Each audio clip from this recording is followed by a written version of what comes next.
Each year, 22 million job applications are reviewed, and out of that, 350,000 people are hired into the federal government. That's less than 2% of all job applications. But the question is, will you be able to get your job offer? OMB has been pushing out new hiring guidance, asking federal agencies to reduce the time spent on the recruitment process. It takes entirely too long. And there's three main focuses here. Number one, the job applicants. Number two, the hiring managers. And number three, the human resource professionals. For the job applicants, it's the communication through the whole hiring process.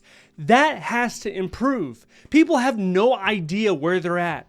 Why is it that my application just sits unreceived? Am I referred yet? Will I get an interview? Will somebody let me know, give me some sort of closure? People feel cut off and ghosted too many times in the federal hiring process. Then we have descriptions and job announcements that are way too confusing. If the job announcement is open to the public, we should not see a whole bunch of acronyms, a whole bunch of government terminology, because people cannot assess whether or not they could do the actual job. Many times they can do the job, but it's confusing. Too many people are looking at a job announcement and they're disqualifying themselves before anybody else gets a chance to disqualify them. Now, I'm not saying apply to jobs that you have no relevant experience for, but if you believe you have the experience to do the job and it's mentioned under the specialized experience area, you should give yourself that opportunity and let the HR professional or let the hiring manager be the one that disqualifies you, not you. Now, speaking about hiring managers, they're being more encouraged to use the shared certifications.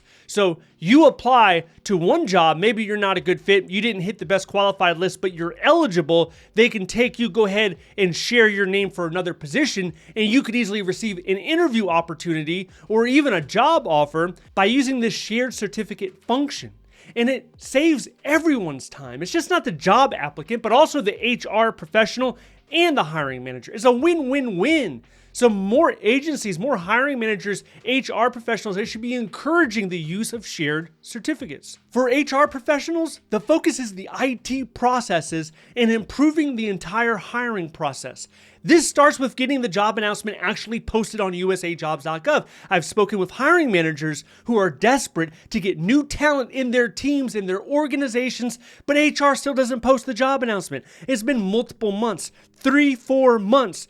So much communication going back and forth. Hey, is it done? What do you need from me? Let's get this done. And it's still not done. And then taking it back to USAJobs.gov, let's complete that communication circuit when it comes to what is my status? So many people look on USAJobs.gov, what is my status? It's not on USAJobs.gov, not the website. It's on the federal agencies. It's on the human resource professional to update that status. Let's say referred or not selected. Let's get it in there before an audit forces you to do it. So the job applicant isn't just sitting there and then 2 years go by and then all of a sudden it says you've been referred. And he's like, what are you talking about?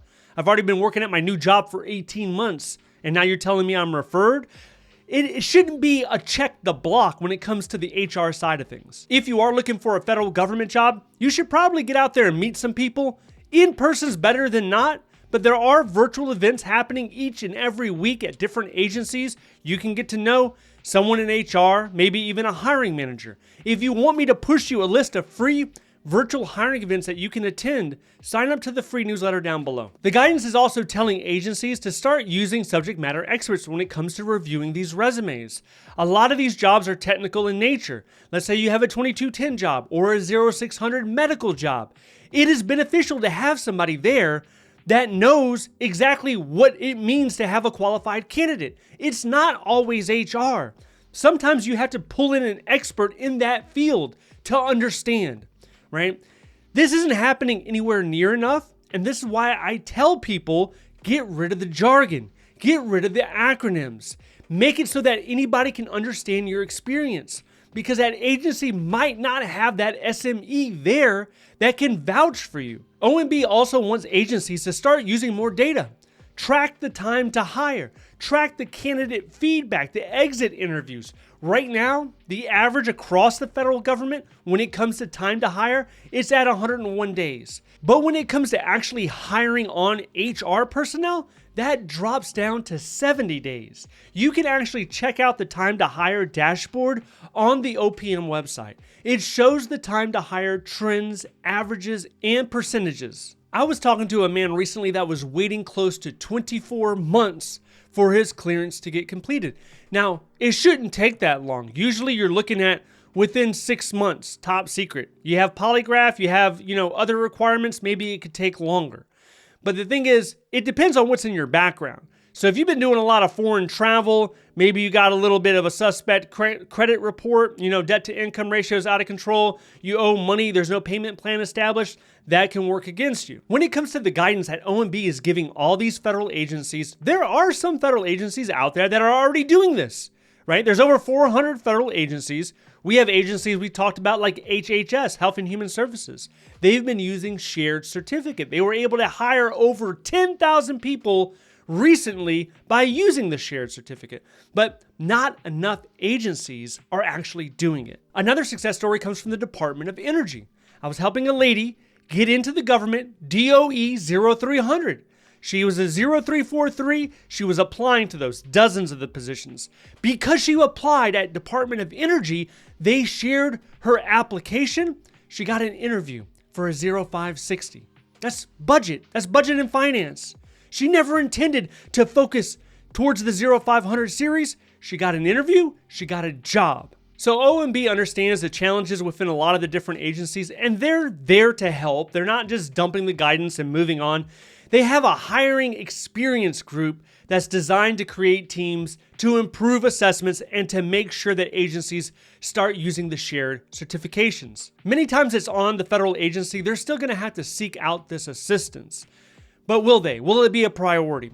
When the hiring process improves in the federal government, the entire country benefits because you get higher quality candidates in the seats in order to start doing those functions that benefit everybody. So it really should be everyone's interest. What this means for you as a job seeker, you got to keep applying.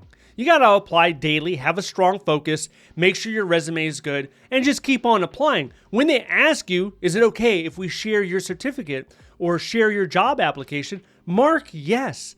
Make sure you're applying to those 12-month roster positions, those 12-month register positions that are open for 3, 4, 6, 12 months, because you're going to give yourself an opportunity to be assessed multiple times. And do not concern yourself right now with anything regarding the presidential election or Project 2025. That shouldn't even be you shouldn't be wasting any time on that, okay? That's like a 900-page document. It doesn't really say anything of substance when it comes to reducing the workforce. So focus on what you can control, keep applying, keep improving, and you're going to get your job offer. If you stay consistent, you will. One of the main reasons people do not get their job offer is they decide to quit. They decide to go back into the private sector, do something different, and they just give up. And it's hard to blame them. It's a long process, but you can't get to the finish line if that is something that you want. Do not let the number 2 or 3%, don't let that scare you off. Most people who are applying, they're doing it the wrong way. Their resumes are not where they need to be. They're weak, honestly, and they're not being consistent. In fact, what happens most of the time is people, they hear about government jobs or all of a sudden they become interested in it and they start mass applying to just random job series with the same resume. And then it's like a hamster on a wheel. They end up burning themselves out and they end up quitting.